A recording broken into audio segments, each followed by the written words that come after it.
ACB కార్యాలయంలో ACP ఉమామహేశ్వరరావుపై విచారణ కొనసాగుతోంది. ఉమామహేశ్వరరావును ఏసీబీ అధికారులు ప్రశ్నిస్తున్నారు. మధ్యాహ్నం 3 గంటలకు ఉమామహేశ్వరరావును కోర్టులో హాజరుపరచనున్నారు పోలీసులు. ఇప్పటి వరకు స్వాధీనం చేసుకున్న డాక్యుమెంట్స్ గురించి ఏసీబీ అధికారులు ఆరా తీస్తున్నారు. సీసీఎస్లో ఉన్న ఏసీపీ ఉమామహేశ్వరరావు ఛాంబర్లో కొన్ని కేసుల ఫైల్స్ను స్వాధీనం చేసుకున్నారు ఏసీబీ అధికారులు. కేసుకు సంబంధించిన వివరాలు అడుగుతున్నారు. విచారణకు ఉమామహేశ్వరరావు సహకరించడం లేదు. రైట్, ఏసీబీ విచారణకు ఉమామహేశ్వరరావు సహకరించట్లేదన్నట్లుగా తెలుస్తోంది. మరిన్ని డీటెయిల్స్ మా ప్రతినిధి సుష్మిత అందిస్తారు. సుష్మిత,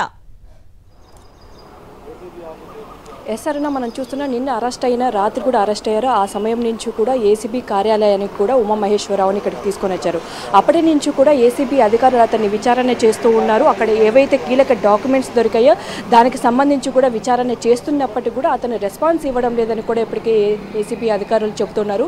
మరి కాసేపట్లో కూడా ఇక్కడి నుంచి ఏసీబీ కోర్టుకు తరలించే అవకాశం ఉంది. ఆ మధ్యలో కూడా ఫస్ట్ ఉస్మానియా ఆసుపత్రికి తీసుకెళ్లి అక్కడ వైద్య పరీక్షలు నిర్వహించిన అనంతరం కూడా ఏసీబీ కోర్టుకు లాస్ట్ అవర్స్లో కూడా రిమాండ్కి తరలించే అవకాశం అయితే కనిపిస్తుంది. అయితే రిమాండ్ అనంతరం కూడా చెంచల్గూడ జైలుకి తీసుకెళ్తారనే వార్తలు అయితే అందుతున్నాయి. ఆ తర్వాత రేపు కానీ ఎల్లుండి కానీ కస్టడీకి పిటిషన్ వేసే అవకాశం అయితే కనిపిస్తుంది ఏసీబీ అధికారులు. ఇప్పటివరకు కూడా చూసుకుంటే అతని ఇంట్లో కూడా చాలా కీలక డాక్యుమెంట్స్ దొరికాయి. 2 తెలుగు రాష్ట్రాల్లో కూడా మొత్తం 10 చోట్ల కూడా సోదాలు నిర్వహించారు ఏసీబీ అధికారులు. ఆ సమయంలో కీలక డాక్యుమెంట్స్ బయటపడడంతో కూడా కొన్ని లావాదేవీలు కూడా బయటపడ్డాయి. అయితే ఈ సమయంలో ఆ లావాదేవీలకు సంబంధించిన వ్యక్తుల గురించి కూడా విచారిస్తూ ఉన్నారు. అలాగే ఆ డాక్యుమెంట్స్కి సంబంధించి ఆదాయానికి మించిన ఆస్తులు ఉండడంతో ఏ విధంగా సంపాదించారు, ఎక్కడ ఎటువంటి ఇన్వెస్టిగేషన్లు అంటే చాలా విచారణ అధికారిగా కూడా అతను పనిచేయడంతో కూడా అతను పూర్తిగా డీటెయిల్స్ కూడా తీసుకుంటున్నారు. అతను పనిచేసిన ఇంతకుముందు ఆఫీసులలో కానీ అలాగే ప్రస్తుతం సీసీఎస్ ఆఫీస్లో కూడా కొన్ని కీలక డాక్యుమెంట్స్ దొరికినట్టు కూడా తెలిసింది. వాటి కూడా విచారణ చేస్తున్నారు.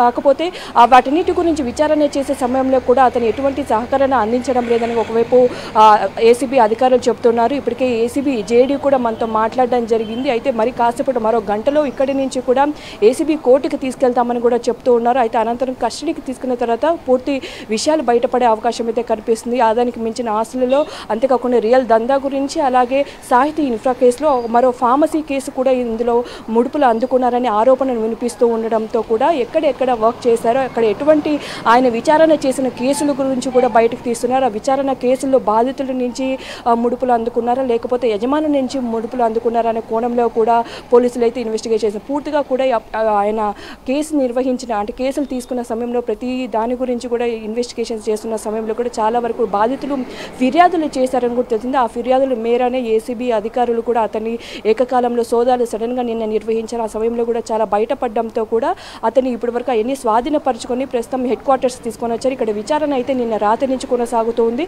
అయితే అది సహకరించకపోవడంతో కూడా కస్టడీ తీసుకొని విచారణ చేసే అవకాశం అయితే కనిపిస్తున్నారన్న. Right Sushmitha, thank you.